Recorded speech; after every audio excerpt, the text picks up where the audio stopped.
Hey guys, so I want to talk about a few things. The We Buy Businesses page, and I also want to talk about everyone's favorite topic, taxes, probably the most misunderstood part of cash flow management. Uh, so, in regards to We Buy Businesses page, our goal isn't necessarily to sell you a course or to sell you anything online. We have nothing to sell. If anything, we want people to sell to us. So having said that, though, doesn't mean just because you have a business or what have you that we will typically jump on board.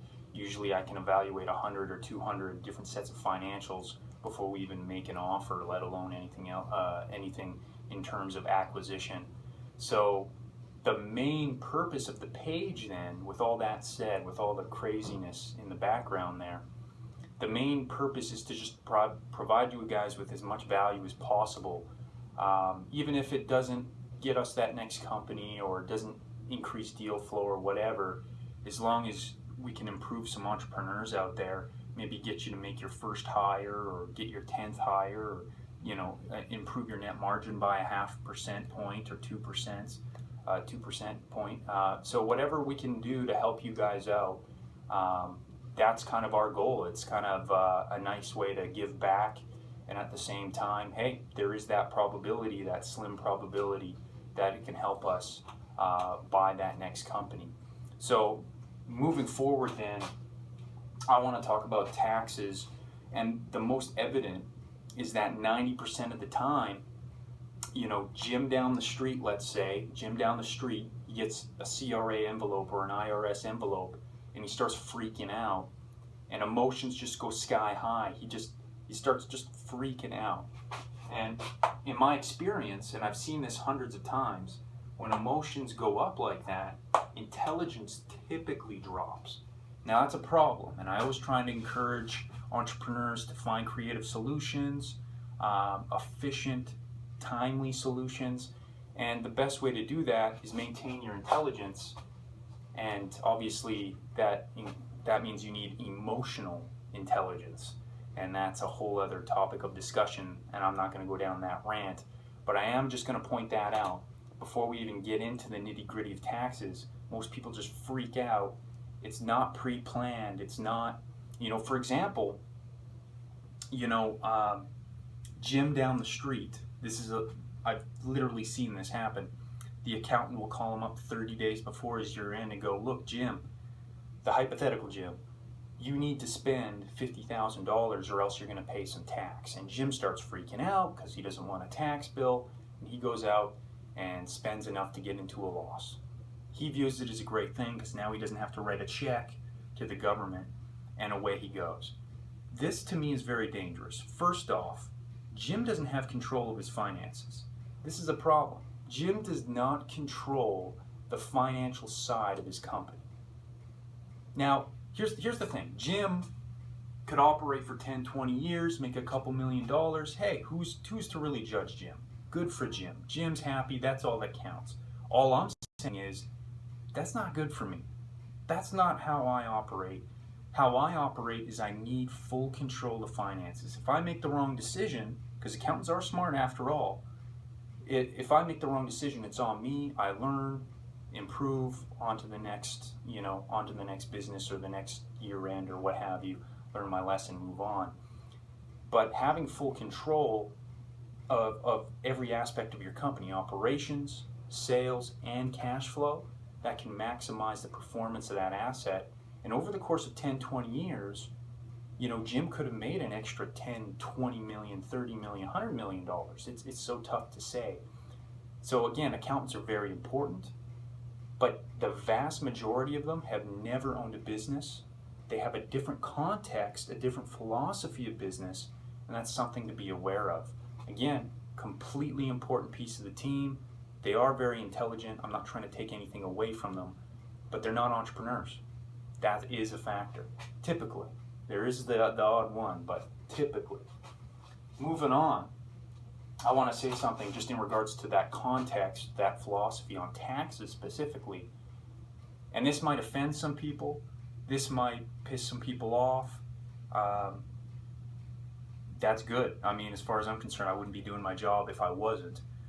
I want to pay more tax. I do. I want to pay more tax. If I paid, say, $200,000, hypothetically, last year in tax, corporate tax, and this year I pay $400,000, I would be happy.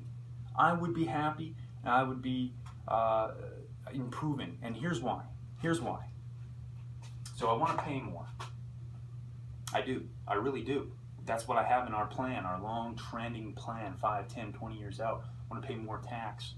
But that also means my assets are performing better. They're netting more cash flow. Let's take it down to its raw form, like the raw basic form here. Why do you have an asset? For it to net cash flow. Simple as that. And yes, there's negative gearing where you have net cash flow loss assets to offset the positive cash flow assets, but for simplicity's sake, yes, you can make it more complicated. Yes, there's other scenarios, startups, all that. But every business owner, unless you're netting $100, $200 million, this should be your goal, okay? Net more money. Have your assets perform more. Why? Well, for this one word right here, 2 words, I can count.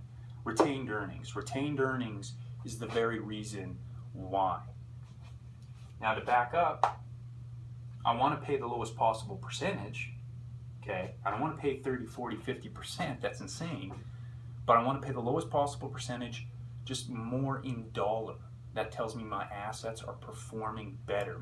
Maybe my gross revenue jumped up. Maybe my operational efficiency improved and my net margin improved. There's improvement somewhere, and that's what that tells me. Is there scenarios outside that context? Yes. But in layman's terms, this should be your goal. Plain and simple. And if you ever go to sell the asset, you're going to get max value. So getting back to retained earnings should be the ultimate priority of the business, financially speaking. Okay? Should be the top priority, bar none. Why? More retained earnings means you're going to pay more tax. It's true. But the reasoning is, the more retained earnings I have, the more investing I can do. That draws in more retained earnings, so I pay even more tax. So the more, I can invest even more, right? There's a trend here, right? Invest more retained earnings, more tax. Invest more.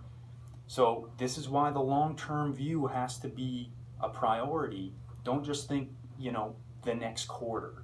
The next quarter is important, but in society today, especially with publicly traded companies, the quarter is more important than the 10-year, 20-year vision. I disagree. I think it's the 10, 20-year vision that should be prioritized, and then you base your day-to-day operations on that. Then you base your quarterly operations on that. And again, looking at it 10, 20 years out, if you've improved, right, the performance of all your assets, you've invested 10 times the retained earnings over the course of those 10 years, you're much better off in the long run. So I'm just going to end on that. Think long term. Don't be emotional when it comes to tax, and pre-plan, guys. Pre-plan. I'll talk about what we do on a weekly basis to do that. There is more detail. I'll make more videos to come. Tell me what you guys want to know. If there's anything that I'm missing here, let me know. Other than that, guys, take care. See you later. Have a good one.